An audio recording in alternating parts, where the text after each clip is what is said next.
आलोक कौवे की शादी ज्योति चिड़िया से हो जाती है। ज्योति चिड़िया बहुत होशियार थी। अब आलोक कौवा और ज्योति चिड़िया दोनों खुशी खुशी रहने लगते हैं। आलोक कौवा ज्योति चिड़िया से बोलता है, ज्योति चिड़िया, आज से यही तुम्हारा घर है और इस घर को संभालना तुम्हारी जिम्मेदारी है। ज्योति चिड़िया बोलती है, ठीक है जी, मैं अपने घर को संभाल कर रखूंगी और आपको कभी भी शिकायत का मौका नहीं दूंगी। अगर शिकायत मिले तो आप मुझसे कहना। आलोक कौवे के परिवार में उसके माता पिता और आलोक कौवा तथा ज्योति चिड़िया रहते थे। कुछ दिन बीत जाने के बाद आलोक कौवे के पत्नी ज्योति चिड़िया गर्भवती हो जाती है। इस पर आलोक कौवा बहुत खुशी हो जाता है और कुछ ही दिनों में वह दो जुड़वा चिड़ियों को जन्म देती है। घर में सभी तरफ खुशी का माहौल था। आलोक कौवा अपने पत्नी से बहुत खुश था। एक दिन की बात है जब ज्योति चिड़िया ने आलोक कौवे से कहा, ए जी, सुनते हो? मुझे अपने बचपन का सपना पूरा करना है और मुझे पढ़ लिख कर एसडीएम बनना है। कृपया आप मेरी पढ़ने में मदद कीजिए। इस पर आलोक कौवा बोलता है, ये बात तो ठीक है ज्योति, लेकिन तुम तो जानती ही हो कि मैं एक मामूली सा सफाई कर्मचारी हूँ। इसमें तुम्हारी पढ़ाई का खर्च कैसे उठा पाऊंगा? और इसी में हमें परिवार को भी देखना है। और अब तो हमारी भी दो बेटियां हैं, उनके बारे में भी तो हमें सोचना है। ज्योति चिड़िया बोलती है, ये सब आप सही बोल रहे हैं, लेकिन मुझे पढ़ना है तो पढ़ना है, चाहे अब जैसे भी हो। आप मुझे पढ़ाइए, बस मैं यही जानती हूँ। इतने में ही आलोक कौवा की माता वहां पर आती है और बोलती है, कोई जरूरत नहीं है पढ़ने की और नौकरी करने की। तुम घर पर रहोगी और घर गृहस्थी संभालोगी। हमारे घर में उतना पैसा नहीं है कि हम तुम्हें पढ़ा पाए। ज्योति चिड़िया बोलती है, नहीं मम्मी जी, आप समझने की कोशिश कीजिए। ये मेरे बचपन का सपना है कि मैं एक एसडीएम बनूं। आप मेरे सपने को ऐसे मत तोड़िए। आलोक कौवे की माँ बोलती है, अरे तुम्हारे सपनों का हमें क्या करना? तुम पढ़ाई लिखाई नहीं करोगी। मैंने बोल दिया तो बोल दिया। अब तुम्हें सिर्फ घर में रहना है और कहीं बाहर नहीं जाना है। फिर आलोक कौवा बोलता है, माँ, ये तुम क्या बोल रही हो? इस बेचारी का सपना टूट जाएगा। तुम इसे पढ़ाई करने दो।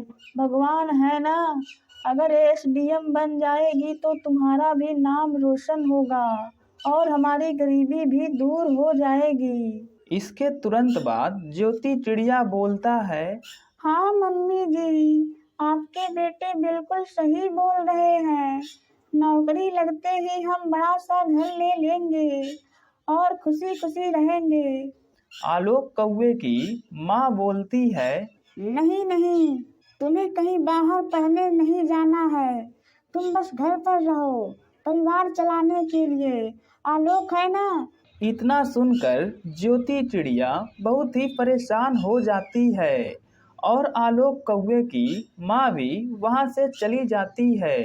तभी आलोक कौवा ज्योति चिड़िया से बोलता है, ज्योति चिड़िया, तुम चिंता नहीं करो, मैं हूँ ना।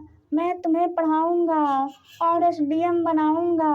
बस तुम अच्छे से पढ़ाई करना। ज्योति चिड़िया बोलती है, आप कैसे पढ़ाएंगे जी? माँ जी आपको बहुत डांटेंगी। आप तो देख ही रहे थे ना, माँ जी क्या बोल रही थी। आलोक कौवा बोलता है, इसका चिंता तुम नहीं करो, मैं माँ को संभाल लूंगा। आखिरकार वे कब तक रूठेंगी? तुम बस एक बार एसडीएम बन जाओ तो वे भी मान जाएंगी। चलो मैं पैसे का इंतजाम करता हूँ, तुम शहर जाने की तैयारी करो। फिर क्या था, ज्योति चिड़िया पढ़ाई करने के लिए शहर चली जाती है और इधर आलोक कौआ मेहनत करके पैसों का इंतजाम कर रहा था, क्योंकि उसे अपनी पत्नी को एसडीएम जो बनाना था।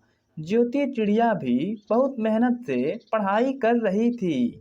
ज्योति चिड़िया एक बार सोच रही थी कि मेरे पति ने मेरे लिए इतना काम किया है, मैं एसडीएम बनते ही अपने पति को बहुत ऊपर तक ले जाऊंगी और उनकी सफाई कर्मचारी वाली नौकरी को भी छुड़वा दूंगी। यही सोचकर ज्योति चिड़िया जी जान लगाकर पढ़ाई कर रही थी।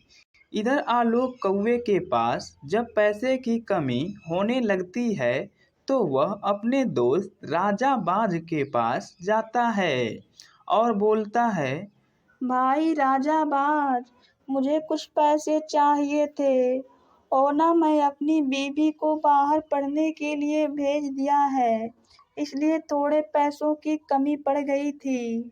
राजा बाज बोलता है, तुम अपनी बीवी को पढ़ा रहे हो, वो तो ठीक है, लेकिन भाई आजकल की इस दुनिया में स्त्री जात पर इतना भरोसा नहीं करना चाहिए।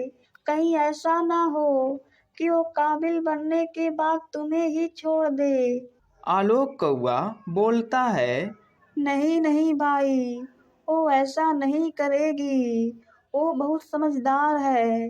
खैर वो सब छोड़ो, तुम मुझे पैसे दे दो, मुझे अपनी बीवी को पैसे भी भेजने हैं। इतना सुनकर राजा बाज आलोक कौवे को कुछ पैसे दे देता है। पैसे लेकर आलोक कौवा वहां से चला जाता है और वह पैसों को ले जाकर अपनी पत्नी को दे देता है और बोलता है, तुम बस मन लगाकर पढ़ाई करना और कोई दिक्कत होगी तो बताना, अभी मैं हूँ ना। ज्योति चिड़िया बोलती है, ठीक है जी, मैं मन लगाकर पढ़ाई करूंगी और मैं एसडीएम जरूर बनूंगी और आपका सर ऊंचा करूंगी। फिर आलोक कौवा वहां से अपने घर चला जाता है।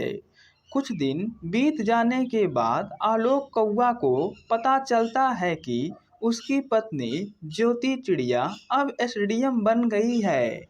इस पर घर के सभी लोग बहुत खुश थे। ज्योति चिड़िया एसडीएम बनकर अपने घर आती है और अपने पति आलोक कौवे से बोलती है, हे जी, अब हम लोगों के बुरे दिन कट गए, अब हमारे अच्छे दिन शुरू होंगे और मेरी इस सफलता में आपका बहुत बड़ा हाथ है।